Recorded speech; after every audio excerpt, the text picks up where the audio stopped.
Assalamualaikum warahmatullahi wabarakatuh. Halo teman-teman. Di video kali ini saya akan menjelaskan mengenai materi pembelajaran pengantar akuntansi. Materinya mengenai jurnal penyesuaian. Sebelumnya, perkenalkan, nama saya Amelia.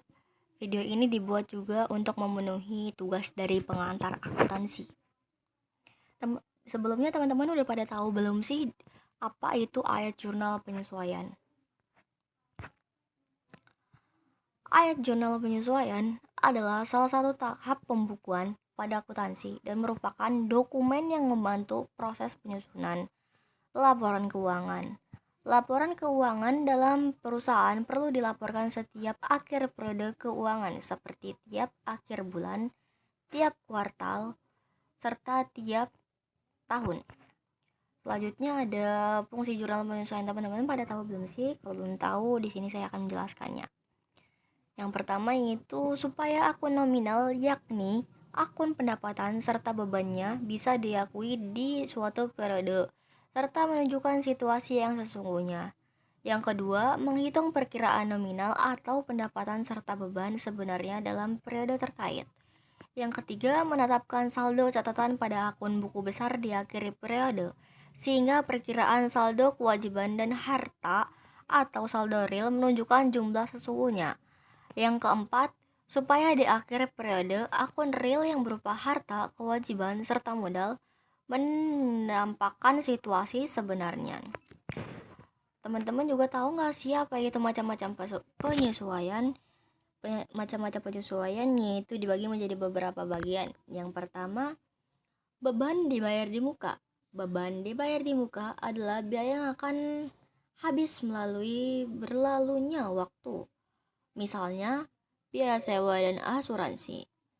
Habisnya biaya-biaya ini tidak memerlukan jurnal harian.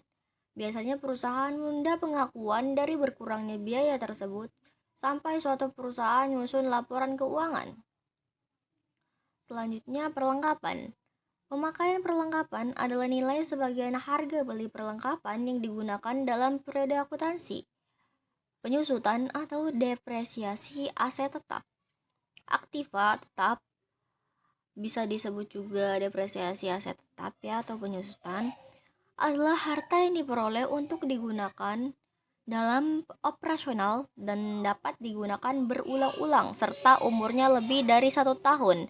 Yang keempat, pendapatan diterima di muka. Saat perusahaan menerima kas sebelum pekerjaan jasa dilaksanakan, mereka mencatat sebuah liabilitas yang disebut dengan pendapatan diterima di muka atau unearned revenue.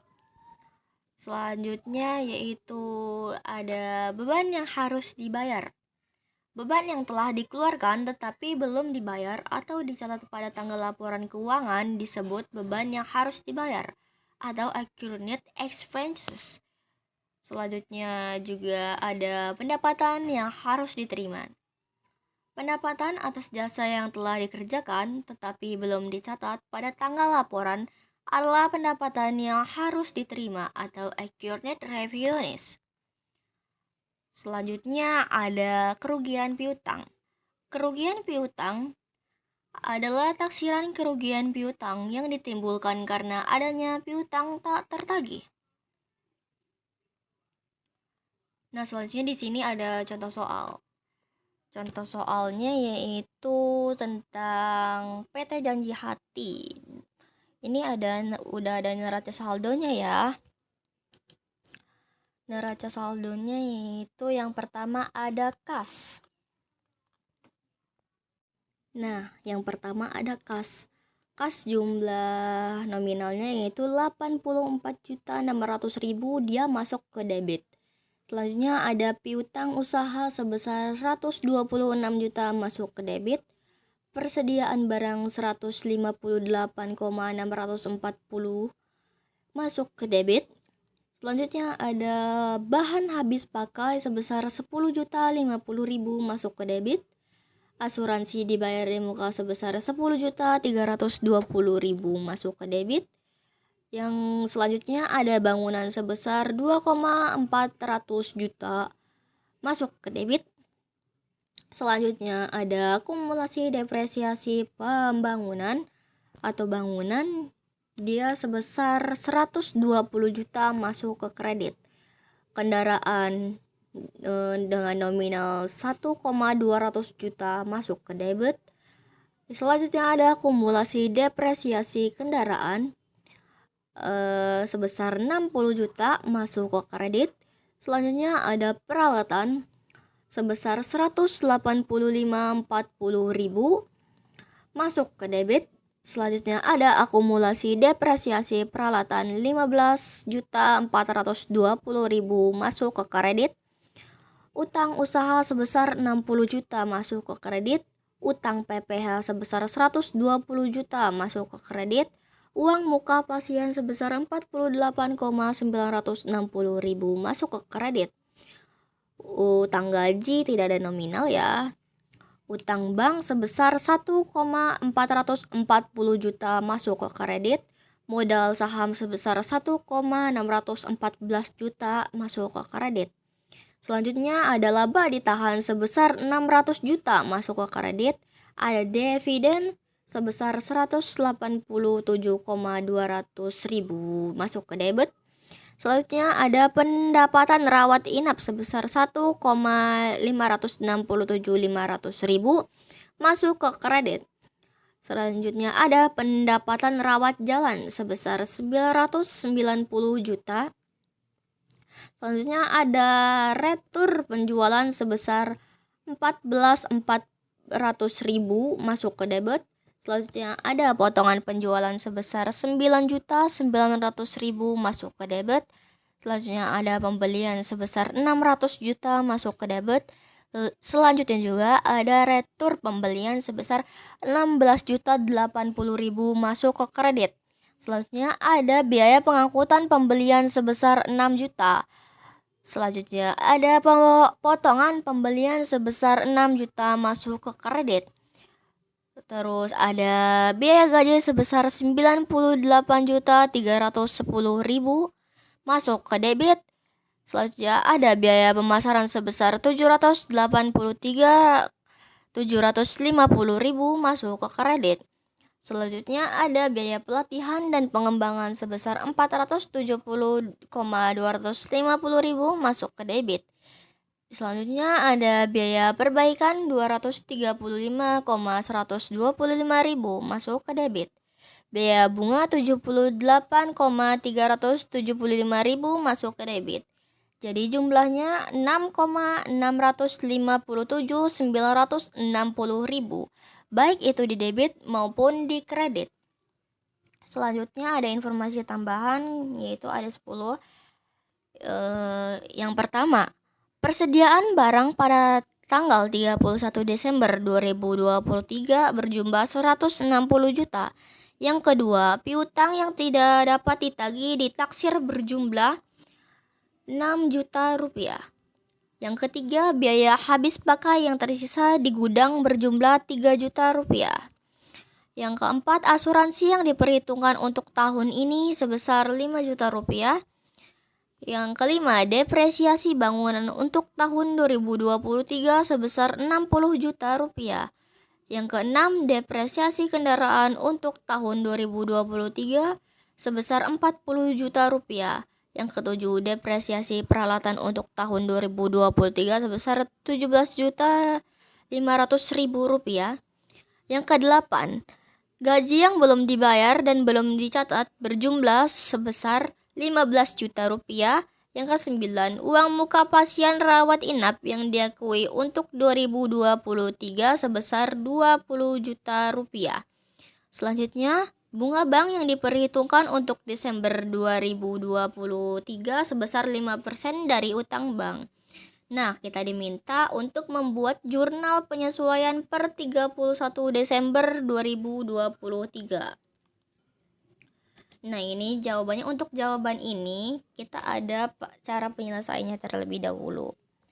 Nah, mulai dari persediaan barang. Persediaan barang ini nominalnya sebesar 165 juta, diambil 158,640.000. Hasilnya yaitu 6.360.000.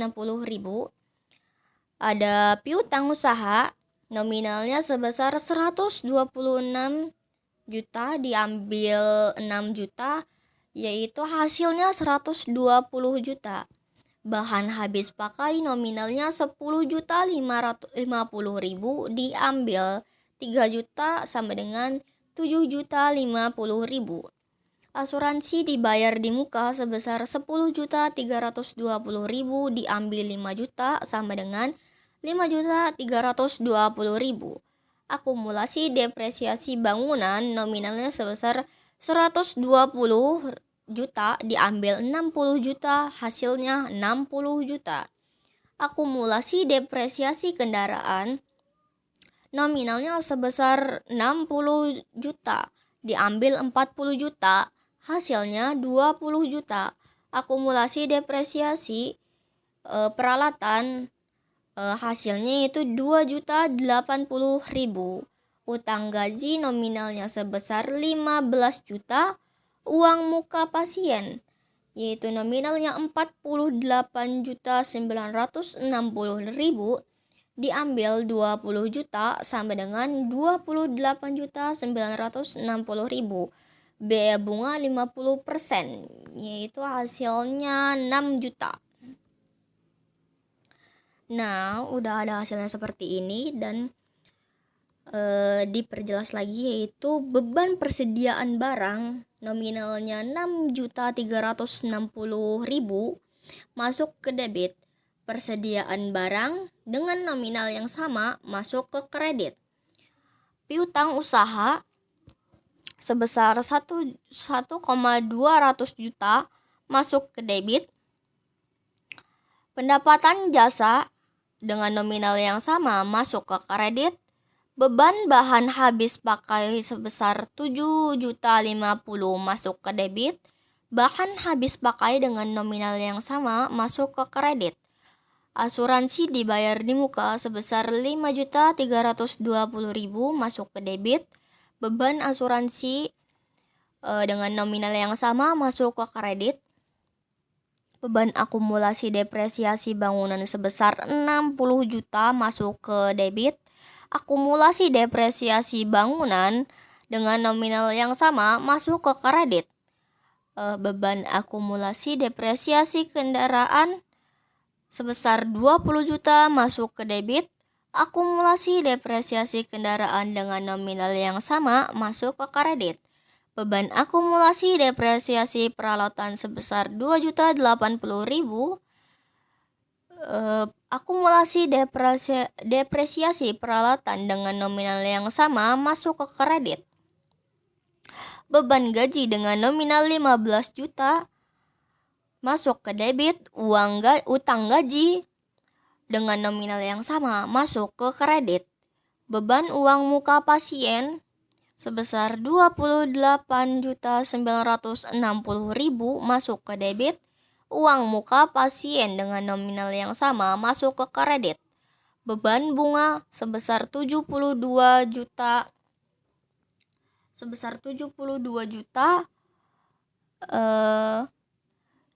masuk ke debit. Terus biaya bunga masuk ke kredit dengan nominal yang sama. Jadi jumlahnya itu sebesar 1,416,770 juta. Mungkin itu saja yang dapat saya sampaikan. Kurang lebihnya mohon maaf. Wassalamualaikum warahmatullahi wabarakatuh.